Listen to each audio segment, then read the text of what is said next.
Competency is anything that we are competent in. So when we consider leadership competencies, especially under the umbrella of emotional intelligence, we will find that there are multiple things, multiple competencies in leadership that emotional intelligence contributes to. One fine example is that leaders are expected to be competent in developing people. So which emotional intelligence skills do we need to be flexing and exercising in order to develop people? Well, one such skill is empathy.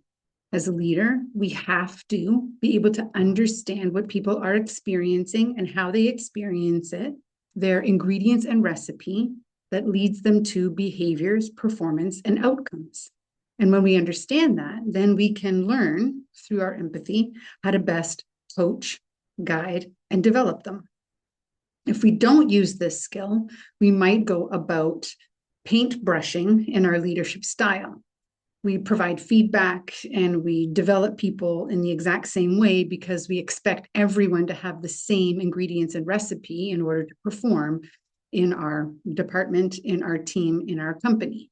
And of course, it doesn't take long as a leader to recognize that doesn't work. Everybody is an individual. And so our approach in developing people needs to be individualized, which means we have to get to know the person.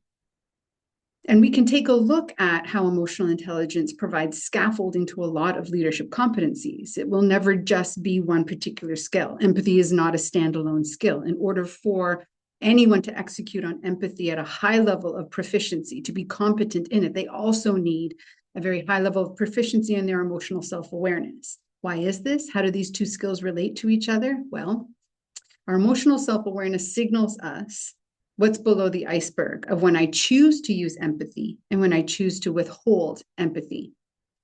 And when we can discover our own ingredients and recipe around our emotional state that contributes to whether or not we use a skill that allows us to be competent in leadership, now we're getting to the foundation of what we also need to be working on, not just looking up at the macro level, we're also looking at the micro level. And this is how we end up excelling in leadership, which is why leaders who are emotionally intelligent outperform their peers by 68%.